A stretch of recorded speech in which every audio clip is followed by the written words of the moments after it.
Hello, everyone, and welcome back to Mr. English Channel, where learning English is easy and fun. I'm Emily. And I'm Paul. So happy to be here with all of you today. Paul, I want to ask you something before we start. What do you think is the most confusing part of English? For me, phrasal verbs, without a doubt. Yes, me too, honestly. Two small words, and together they mean something completely different. That is exactly what we're talking about today. And the good news is, we're not going to give you a boring list. We're just going to talk, like always. Exactly. Real stories, real situations. And you'll hear how natural these verbs sound in everyday life. By the end of this episode, you'll be picking them up without even thinking about it. Oh, picking them up. That is actually one of our phrasal verbs today. Pick up can mean to learn something naturally without studying too hard. Like, I picked up some Spanish when I lived in Mexico. Or, you'll pick up new vocabulary just by listening to podcasts. Perfect. Okay, let's go on. So, Emily, let me tell you about my morning yesterday. It was a little bit chaotic. Oh no, what happened? Well, I woke up late. I had to figure out what to wear really fast. My jacket wasn't where I left it. I was looking for it everywhere. Classic morning panic. I know that feeling so well. I found the jacket under the sofa, so I put it on, picked up my bag, and ran out the door. Okay, so there are two great phrasal verbs right there. Figure out, that means to find a solution or understand something. I need to figure out this problem. Can you figure out how to use this app? And look for, to search for something. I'm looking for my phone. She's looking for a new job. You look for something when you don't know where it is. And put on, to put clothing or something on your body. Every single morning. Put on your shoes, put on your coat. We use it all the time. So I ran to the bus stop, and I waited, and I started to think, should I just give up and call a taxi? Give up, to stop trying. Don't give up on your dreams, or he gave up after 20 minutes. It's that moment when you want to quit. But I told myself, no, Paul, carry on. Keep on waiting. The bus will come. Yes, carry on and keep on, they both mean to continue. Carry on with your work. Keep on practicing your English. Don't stop. I like carry on. It sounds very determined, very strong, very British. It does. You can almost hear someone saying it in a very serious voice. Carry on. Exactly. So the bus finally came. I got on, went to the back, and sat down. And on the bus, I was trying to work out why I always wake up late. Sit down. So simple, so useful. Please sit down. Come in and sit down. We use it in offices, classrooms, restaurants, everywhere. And work out. Here, it means to think about something and find an answer. I'm trying to work out this problem. It also means exercise, of course. I work out 3 times a week. She works out at the gym every morning. Two meanings, same words. English really loves doing that. It does, and you just understand from the context. So you got to work. What happened next? I knocked on my manager's door. She said, "Come in." So I went inside, sat down, and she told me there was a big meeting that afternoon. Come in. When you invite someone to enter a room. Come in, please. Don't wait outside. Come in. You hear it all the time at offices and homes. It sounds so warm and welcoming, like the door opens and you feel relaxed already. And the opposite movement, go out. You leave a place to do something. Let's go out for lunch. She went out with her friends. Very common in everyday life. I love going out on weekends. Restaurants, parks, just walking around the city. It's my favorite way to relax. Me too. After work, I usually go out and hang out with friends at this small cafe near my apartment. We just sit there for hours and talk. hang out. Spending relaxed time with people you like. Do you want to hang out this weekend? We hang out every Friday after work. Very casual, very friendly. Yes, it's not a formal dinner or a big event. It's just being together, enjoying the time, hanging out. I love that. It's the best kind of social time, honestly. Agreed. Hey, speaking of going out, I picked up something great at the bakery last week. Emily, have you ever been to that little place on Oak Street? The one with the croissants? Oh, yes.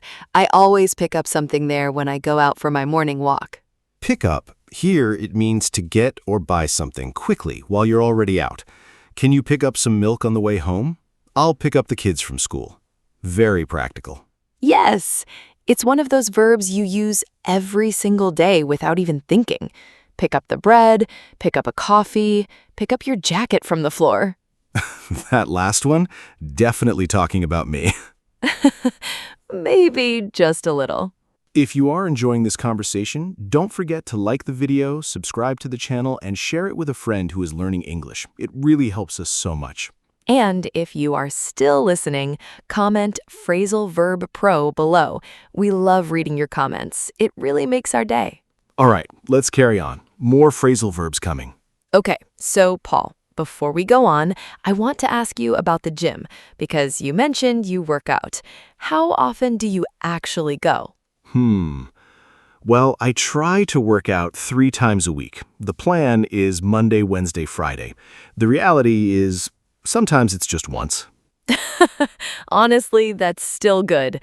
And what do you do there? Just machines? I usually run a little, then I do some weights, but I always run out of energy before I finish, every single time. Oh no. Do you feel like giving up halfway through? Every single session, but then I think, no, keep on going, carry on, 10 more minutes. And that mindset is exactly the same for learning English. When it feels hard, don't give up. Keep on going. You're almost there. That's such a good point.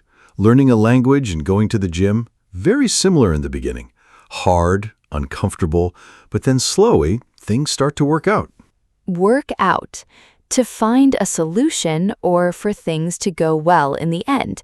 Don't worry, it'll all work out. Yes, everything will work out. Or it worked out in the end. Very positive, very common. You'll hear it a lot. And sometimes you just have to trust the process, figure out what works for you, and keep on doing it. Exactly. Okay, let's switch topics. Emily, tell me, do you have a pet at home? No, but last week my colleague asked me to look after her cat while she was on holiday, and I was a little nervous because I've never had a pet. Oh, look after. To give attention and care to someone or something. Can you look after my dog this weekend? She looks after her little brother every afternoon. Very similar to take care of. Take care of the cat. Take care of yourself. They mean almost the same thing, but take care of can sound a little more serious. And how did it go? Did the cat survive? Yes, the cat was fine, but I almost ran out of cat food one night. I completely forgot to check. Run out of. You have no more of something. I ran out of time. We ran out of coffee. She ran out of ideas. It's such a useful one.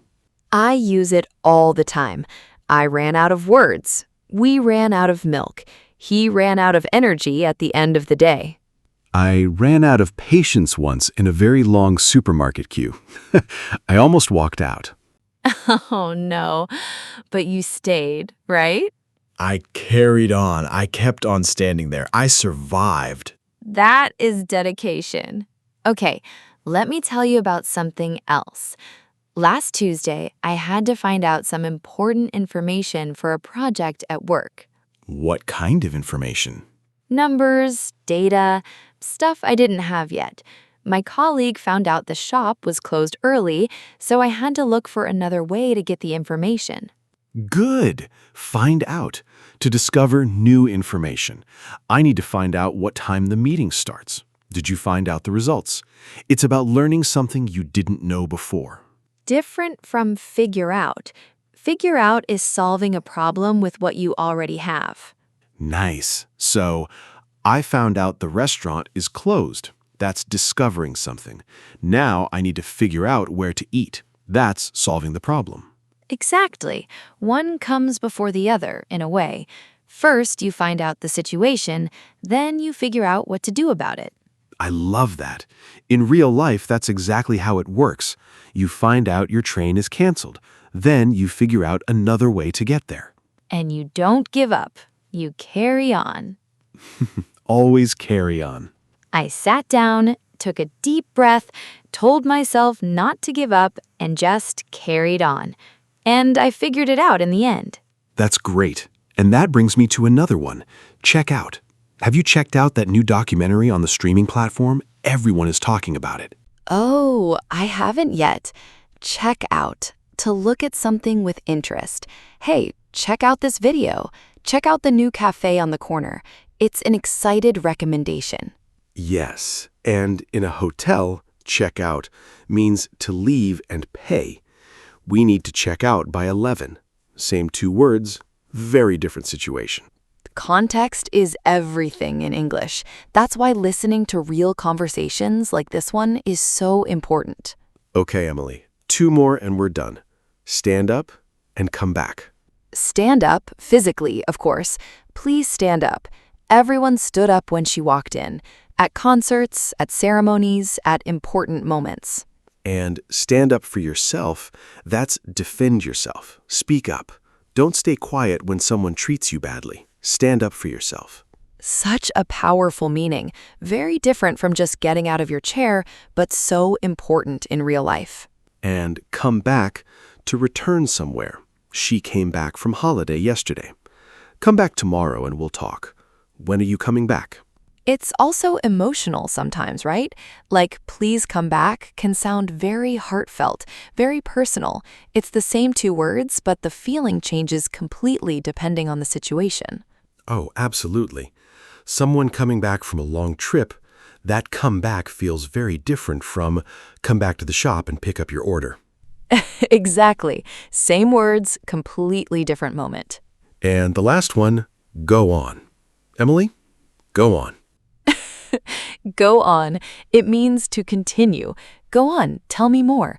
Don't stop. Go on. It pushes someone to keep talking, keep going. And it's also used to encourage someone. Go on. You can do it. Like a little friendly push. In British English, go on can also mean, really? Are you serious? Like, I won a prize. Go on. Is that true? Yes.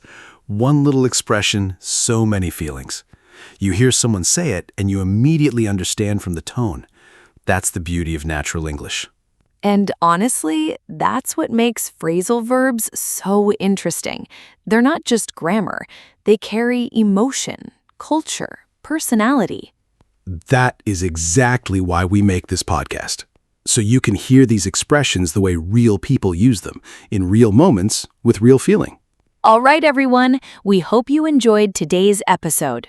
Yes, we covered 20 phrasal verbs. Go on, come back, find out, figure out, pick up, look for, look after, run out of, give up, carry on. And hang out, work out, put on, take care of, come in, go out, sit down, stand up, check out, and keep on. Go back and listen again. You'll notice more every single time. Maybe the first time you hear the story. The second time you notice the phrasal verbs. The third time they start to feel natural. That's how learning really works. And here's a little challenge for you. Today, try to use just one of these phrasal verbs in a real sentence. Talk to a friend, write it in a message, say it out loud at home. One is enough to start. We believe in you. You can do this.